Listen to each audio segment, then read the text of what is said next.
Yes. Yan si Black Panther pala dito nagtitinda. Hindi masarap, huwag yung bayaran. Tikman mo tapos hindi masarap. Kinabahan ako dun ah. Kinabahan ako ah. Hindi, ito na yun.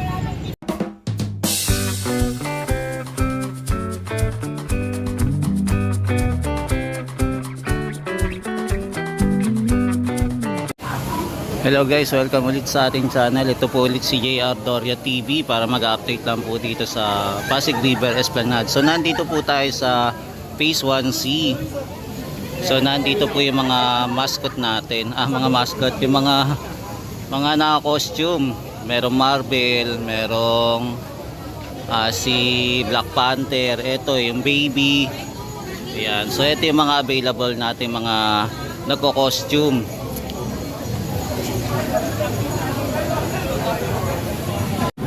Yan, binabati ko muna po yung mga kababayan natin sa Luzon, Visayas at Mindanao, maging sa ibang bansa po. Yan, magandang gabi po sa inyong lahat. Yan, sa mga kababayan naman natin sa ibang bansa, iba-iba po yung araw. Meron pong umaga, tanghali, hapon, gabi at madaling araw. Yan, ingat-ingat po kayo. Maraming po salamat sa pagsuporta kay JR Doria TV.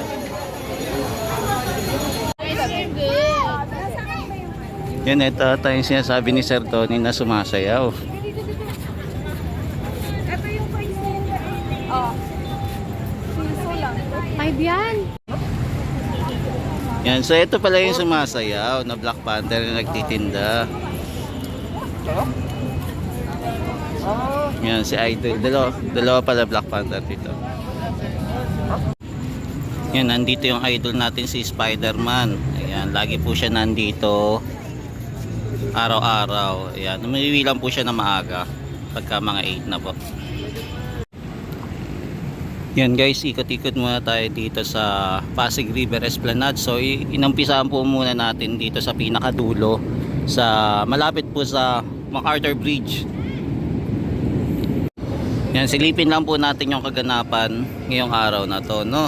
Ngayon po ay araw ng Bali Wednesday po, November 20, 2024. So panibagong update na naman tayo dito sa Pasig River Esplanade. Ngayong gabi ulit. Tara, lakad-lakad na tayo mga tropa.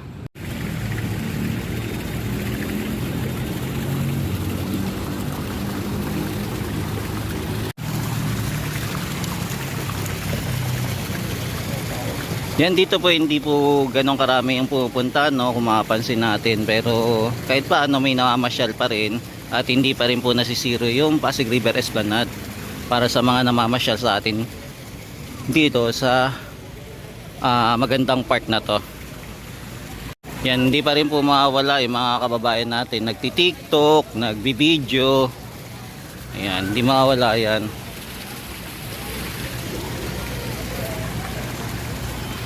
Yan, syempre pagka may mga pagkain tayo mga tropa kids, pakitapon na lang po sa tamang basuran kasi katulad yan, may napansin tayo mga basura na kakalat, pero maganda sana itapon sa tamang basurahan.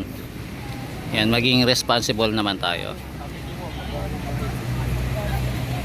So pansin natin sa Phase 1, hindi ganong karami yung tao. So ngayon po ay ayan, so nabanggit ko na Wednesday.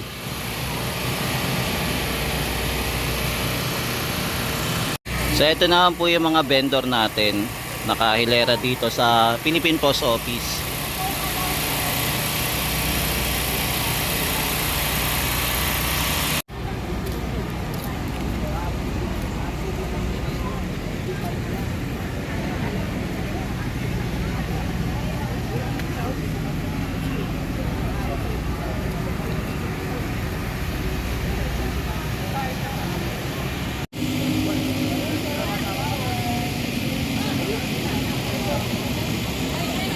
Ayan, so nakasilip na tayo dito sa lugar ng Phase 1. Kaya punta naman po tayo doon sa kabila. Doon po yung pinaka maraming event maraming kaganapan. Kasi mapapansin po natin na doon po yung mga naka-costume. Dito parang wala po naligaw dito. Yan, lakad-lakad pa rin tayo mga tropa.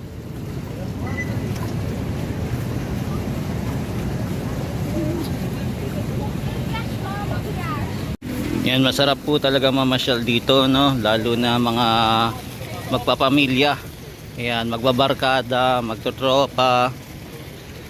Kahit may makakasama ka pang mahal sa buhay. Yan, masarap po mamasyal dito. Feel na feel po yung para ka nasa Europa ang dating. Yan, dadaan naman po muna tayo dito sa sa ilalim. Sa ilalim ng tulay bago tayo pumunta sa Phase 1C naman. Yan, hinahanap ko po sana si Balak, kaya lang wala para picturean ko. Baka siguro bukas nandito yon. Wala si Balak ngayon ngayong araw ng Wednesday. Baka may pinuntahan ngayon. Yan, so ito din po inaabangan ng ating mga kababayan, itong Christmas light and Christmas tree. So hindi pa po na-open. Baka possible daw po ma-open to mga December na. Medyo late na po para ma-open siya.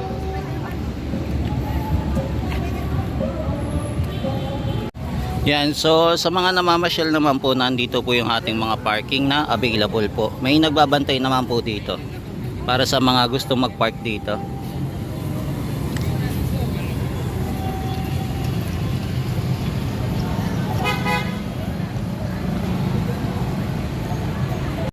Dito po naman makapansin natin yung mga kainan na available dito. Ayan, dito po yung maraming tao na kumakain.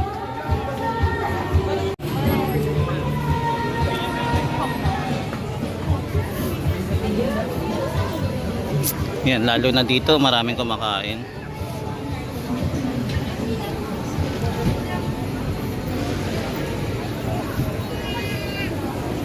Yan, puno po lagi dito sa area na to. Yan, meron din po dito mga kainan yung Jackie Rice. Yan. Yan, tapos nandito na po yung mga naka-costume natin mga kababayan.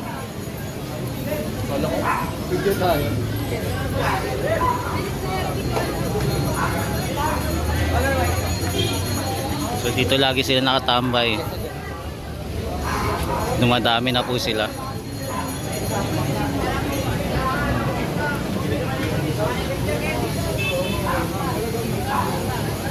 Kailangan yung ulo.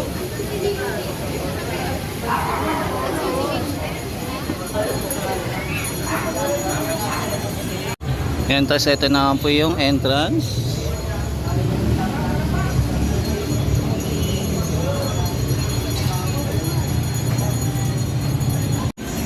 Tapos ito naman po yung mga pwede nyong bilhin, mga souvenir. Yan, available. Mga souvenir po kung sakaling mamasyal po kayo dito sa Pasig River Esplanade. Yan, pili-pili lang po kayo.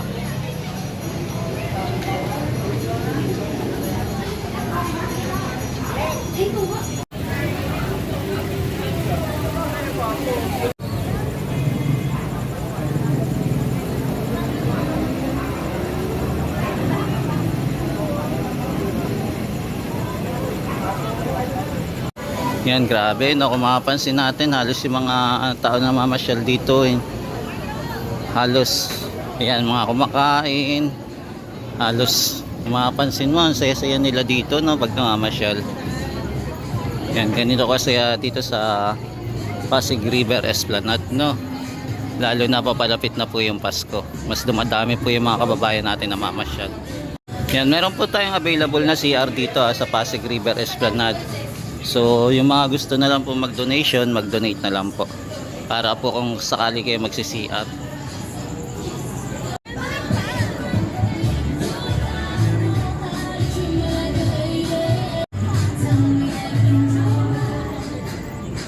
Yan, walk tour pa tayo mga tropa. Yan, dito din po sa area may mga kainan din po dito sa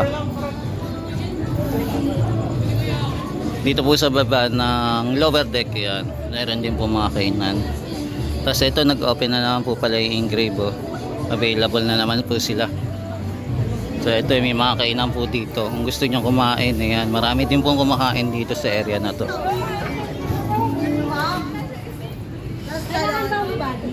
Siyempre. Nakalawin ba ito? Bongga sana all.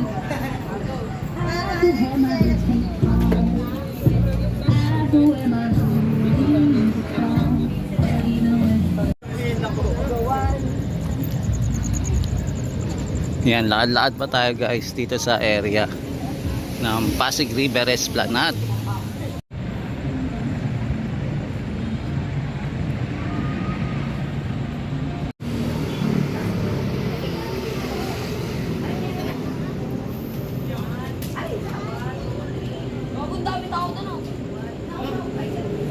Yan yung sa hagdanan po, hindi pa rin po naayos. Yan, sana malaman natin kung kailan ito matatapos, no?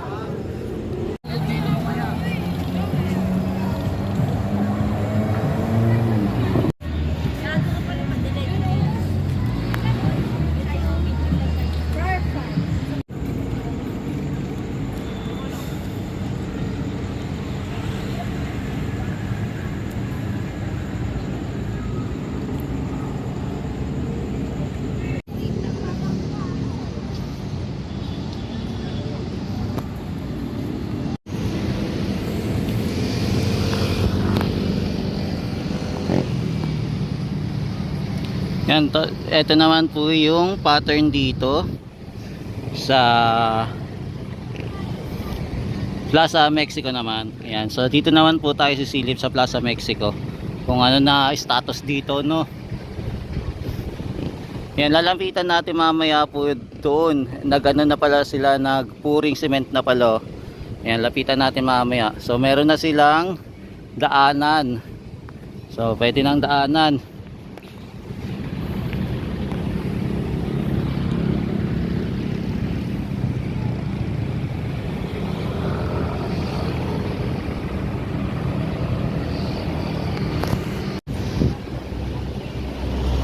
Yan, nandito pa rin po tayo sa Plaza Mexico. So sisilipan lang natin. Yan, kung may mapapansin tayo, may mga pattern na, no. Ito yung mga lalagyan siguro ng mga brick. Itong mga naka-pattern na to.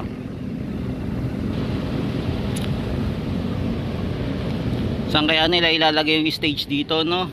Ano kaya plano? Dito kaya sa gitna ng kalsada?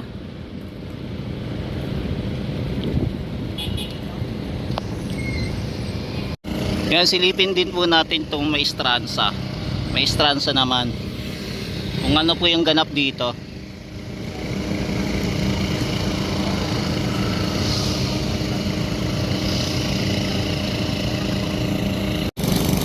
Yan, kung mapapansin po natin yung construction dito, tuloy-tuloy pa rin, no? Yung pre-construction dito sa Maestranza.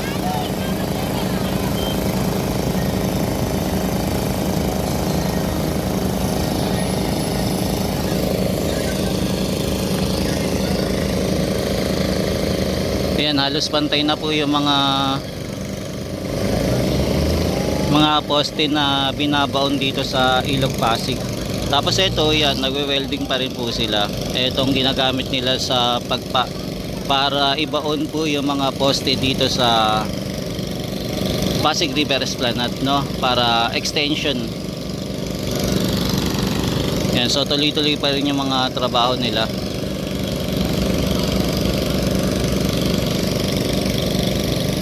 Yan, halos gabi-gabi po sila, tuloy-tuloy po yung ginagawa. Hindi ko lang po alam kung sa umaga naggagawa pa rin po sila.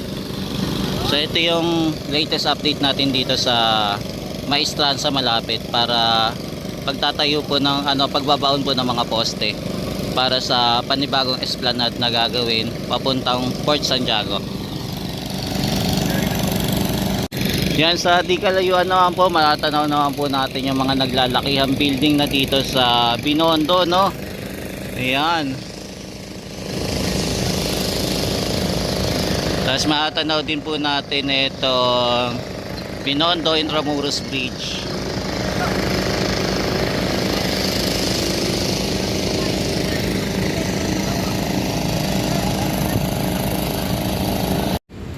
Yan, sa wakas makikita na din natin yung concrete pouring dito okay na. So nalagyan na po. Ang aantay na lang po natin itong gutter. Yung sa gutter na lang noong kailan nila gagawin. Ito kaya maglalagay kaya sila dito ng halamanan. Yan, dito sa area. So ito po yung kaganapan dito sa Plaza Mexico. Unti-unti na pong yan, naayos dito yung area. Siguro sa susunod isasara na po itong lugar na to. Ito, baka isara na po. Dahil nagkaroon na po ng daan.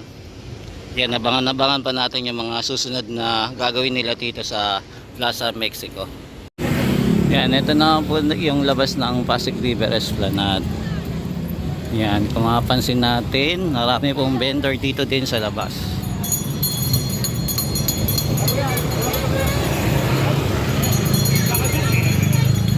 Yan, marami pong vendor.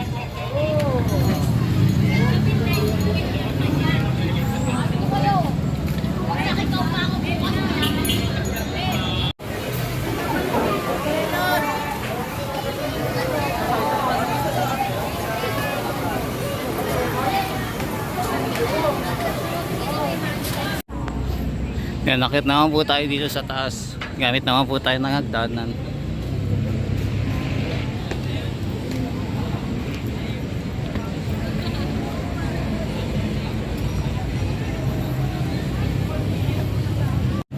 Yan, so mapapansin natin dito mga tropa, dito po yung merong basar. So nagsimula po yung basar noong November 9 pa po.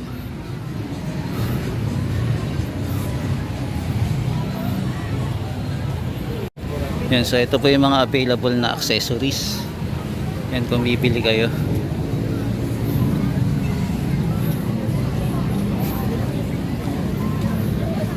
Yan, so ito may tinitinda din po dito. Meron din tinitinda. Yan, dito marami din po nakamasyal sa taas.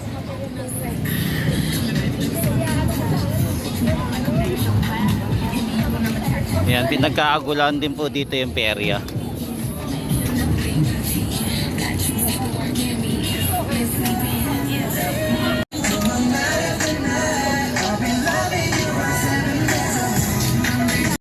Yan, dito lang po problema, may music kasi kaya hindi tayo masyado makalapit dito sa makaikot-ikot.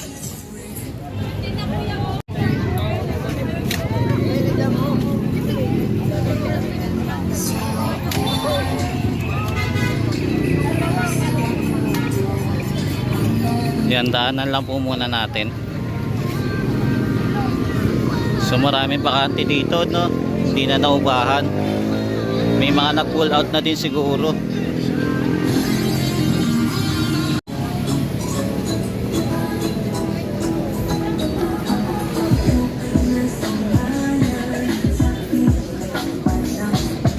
Yan, konti na lang nagtitinda dito sa area.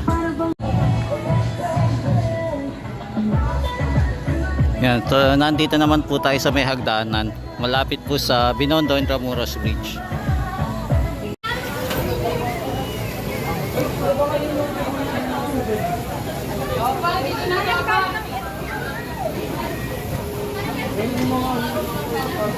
Yan guys, dito na natin tatapusin ang ating pag-vlog sa pag-update dito sa Pasig River Esplanade. So nandito tayo sa pinaka-center ng Phase 1C. So makikita natin yung mga naka-costumer. Yan, yung mga idol natin. Ang dami nila, 1, 2, 3, 6 na costumer na nandito sa gitna ng Phase 1C dito sa may fountain. Yeah, maraming salamat kayo sa pagsama po ulit sa aking channel. Thank you po. Salamat sa walang sawang pagsuporta. Ingat po kayo lagi. Yan, God bless po. Yan, sana makapunta din po kayo dito sa magandang pasyalan dito sa Pasig River Esplanade. Ingat po kayo lagi. And God bless po. Mahalin natin ang Pilipinas. Yan. Mabuhay po kayong lahat. Maraming salamat po. Monica!